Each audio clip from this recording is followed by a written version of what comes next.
Hello प्यारे भक्तों, राधे राधे, जय माता दी, हर हर महादेव। आज फिर से मैं एक महादेव जी की शिव चर्चा कथा लेकर आई हूँ। उम्मीद है कि यहाँ आप लोग को ज़रूर पसंद आएंगे। आप लोग पूरा कथा ज़रूर सुनिएगा। तो आइए, मैं सबसे पहले ये बताना चाह रही हूँ कि शिव ही हमारे देवों में देव महादेव है। शिव आदि गुरु, जगत गुरु और वही परमपिता परमेश्वर है। तो आइए, हम लोग सबको शिव को गुरु बनाना चाहिए और शिव को अपना गुरु बनाकर, गुरु मानकर ही हमेशा उसका नाम जपना चाहिए। तो हेलो फ्रेंड, मैं एक बहुत ही अच्छा शिव चर्चा कथा सुनाने जा रही हूँ। चलिए आप लोग ध्यान से सुनिए। एक गांव में एक राजा और उसकी बेटी रहती थी और उसकी पत्नी मर गई थी, यानी लड़की की माँ मर गई थी। लड़की पिता के साथ पली बड़ी हुई। जैसे जैसे बड़ा हुआ वैसे वैसे उसकी पिता को दिनों दिन उसकी शादी विवाह के लेके बहुत चिंता होने लगी। तो उसने एक दिन सोचा कि क्यों नहीं मैं अपनी बेटी के लिए एक लड़का तलाश करूं। वो तो लड़का खोजने के लिए निकलते थे, लेकिन हर थक कर घर आ जाते थे। उसकी बेटी को कहीं भी बेटी जैसा दामाद नहीं मिल पाया। एक दिन वो बहुत उदास थे और पिता को पानी देते हुए बेटी ने कहा कि पिताजी आप इतना उदास क्यों हो। तो पिताजी ने बताया कि बेटा, मैं तुम्हारी शादी विवाह के बारे में सोच रही हूँ कि तुम्हारा अच्छा घर वर मिले, ताकि मैं तुम्हारी हाथ पीली करके मैं इस दुनिया से खुशी खुशी भी चली जाऊंगी, तो मुझे कोई इतराज नहीं है। उसने पिताजी से बोले कि पिताजी आप टेंशन मत लीजिए, जिस दिन जो होने को रहेगा वो तो होगा ही।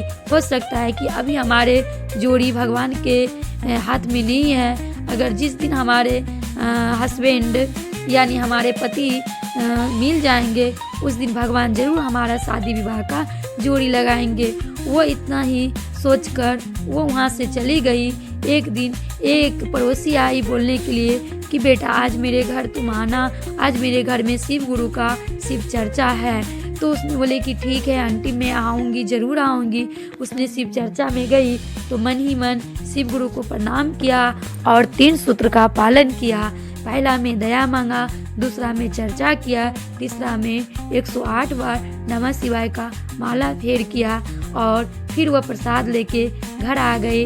घर वहाँ पे वो मन्नत लिया था कि मेरे पिताजी महादेव शिव गुरु, मेरे पिताजी बहुत तकलीफ में है, वो मेरे लिए लड़का खोज रहे हैं, लेकिन उसको कोई लड़का नहीं मिल रहा है।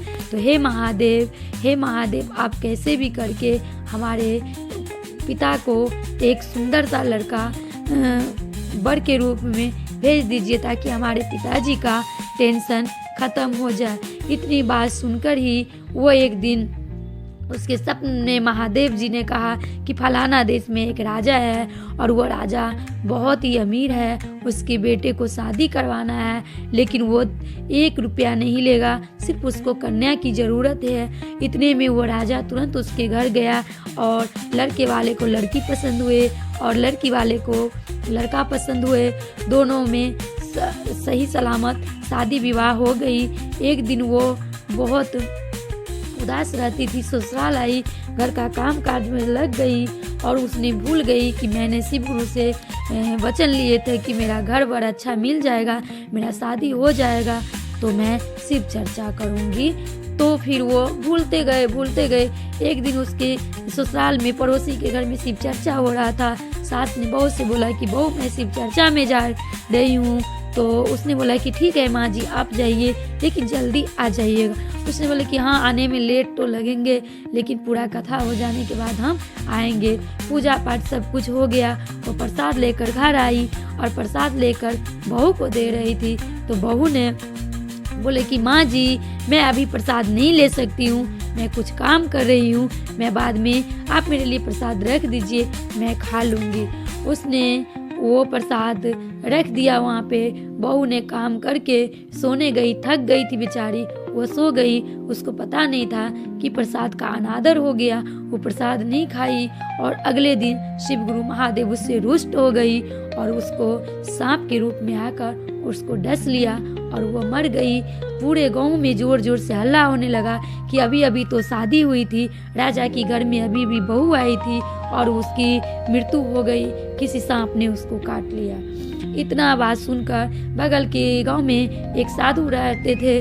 पूरे गांव में हंगामा होते होते साधु को कान तक आवाज़ पहुंच गया। साधु ने कहा कि कहाँ है उसका घर, मुझे दिखाओ।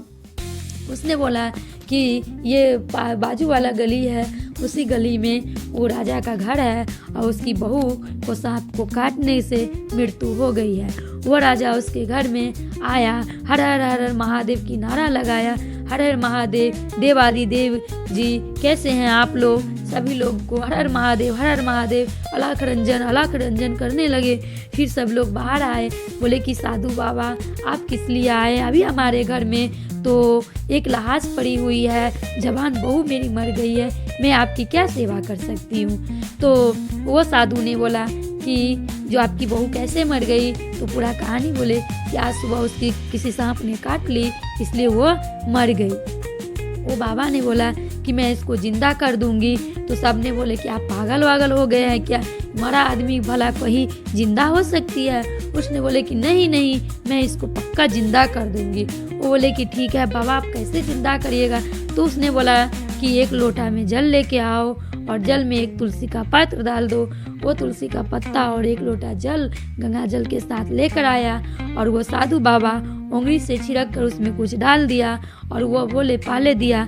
उसकी लड़की की माँ बाप को पीने के लिए, सभी लोग बेटी को देखने आई थी, तो उसको पीने के लिए दिया कि आप ये जल पी लीजिए, आप मर जाइएगा लेकिन आपकी बेटी जिंदा हो जाएगी। तो सबने बोला कि मैं मर जाऊंगी, मेरी बेटी जिएगी, तो मैं इससे क्या फ़ायदा। फिर वो बोले कि नहीं बाबा, हम नहीं पी सकते हैं। फिर सास को दी, सास ने बोले कि हम अगर मर जाएंगे, बहू जिंदा हो जाएगी, तो फिर मुझे क्या ज़रूरत है ऐसा जल पीने से। कोई बात नहीं, जिसको जो होना था वो हो गया। फिर उसके भाई को दिया, भाई भी यही बोला कि हम मर जाएंगे और मेरी बहन जी जाएगी, तो फिर ये रिश्ता नाता तो वहीं पर ख़त्म हो गया। फिर उसके पति को दिया, जो उसके शादी करके उसके घर लेकर आए थे। उनको बोले कि आप तो इसके पति है, आप ये जल पी लीजिए, आपकी बीवी सही हो जाएगी। वो उसका पति ने बोला कि नहीं नहीं, मैं ये जल नहीं पी सकती हूँ, बीवी गई तो क्या हुआ, दूसरी बीवी भी आ सकती है, मैं मर जाऊँगी तो फिर बीवी लेकर क्या करूँगी। फिर कोई नहीं जल पिया, बारी बारी से बाबा थक गए बोलकर। तब उसने खुद वो जल पी लिया और जल पीते ही वो बहुत तेज से आंगन में ड्राम से गिरा। ड्राम से गिरते हुए वो राजकुमारी जिंदा होकर उठ बैठी और रोने लगी कि मैंने आज सबको वो समझ गए कि जीते जिंदगी कोई किसी का नहीं होता है और मरने के बाद भी कोई किसी का नहीं होता है।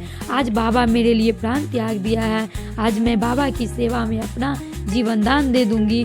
उठिए बाबा, आप मेरे वजह से आप क्यों मर गए, आप ये चीज़ क्यों पी लिए, आप मेरे से बहुत बड़ा गलती हो गया बाबा, आप ज़रूर उठिए।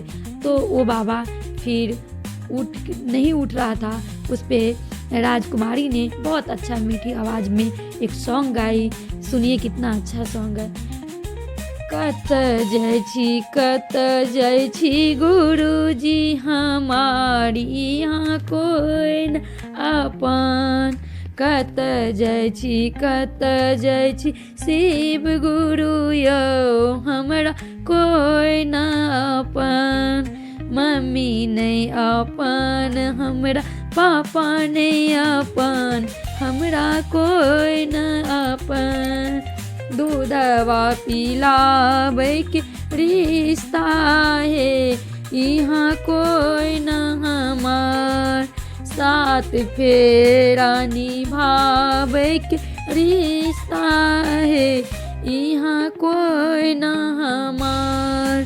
कन्यादान तक ये रिश्ता है यहाँ कोई न हमार।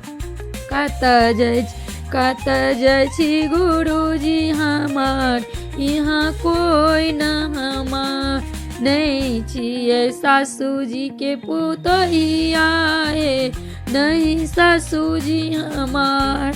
बहू कहावे के रिश्ता है यहाँ कोई न हमार। नहीं छिए स्वामी जी के पत्नी है, नहीं स्वामी जी हमार, नहीं छिए स्वामी जी के पत्नी है, नहीं स्वामी जी हमार, सिंदूर दान तक रिश्ता है, यहाँ कोई ना हमार।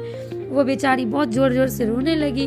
फिर शिव गुरु महादेव होश में आया। होश में आते ही वो शिव गुरु के रूप में आया और बोला कि बेटी मैं कोई साधु साधारण नहीं हूँ, मैं शिव गुरु हूँ। तुमने शादी से पहले मन्नत लिया था और वो मन्नत तुमने भूल गई थी शिव चर्चा कराना, इसलिए मैं तुझे परीक्षा ली हूँ। और ये सास ससुर सभी रिश्ते नाते जीते ज़िंदगी होता है, लेकिन तुम इसको नहीं छोड़ सकती हो। ये तुम्हारे घर की फैमिली है, तुम इन्हीं के साथ रहो।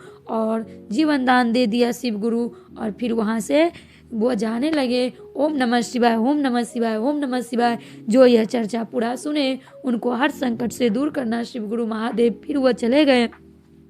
अगले प्रातःकाल ही सास ने पूरे गांव में बहुत अच्छे धूमधाम से शिव गुरु का शिव चर्चा शुरू किया। गाना बजाना के साथ बहुत ही खुशी के साथ वो शिव चर्चा का पूजा किया। जगह जगह से शिष्या को बुलाए, गुरु भैया लोग आए, सभी लोग शिव गुरु का पूजा किया, 3 सूत्र का पालन किया।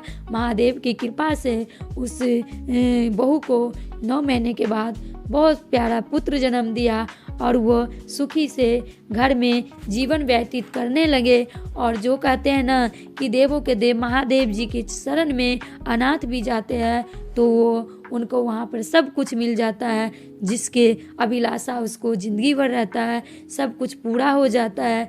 इसलिए हमारे शिव गुरु महादेव जी की चरणों में जाइए। शिव आदि गुरु, जगत गुरु, परम पिता परमेश्वर, और वह देव आदि देव महादेव है, जगत के स्वामी है, वही सृष्टि रचयिता है। सभी को शिव गुरु की चरणों में कोटि कोटि प्रणाम। हे शिव।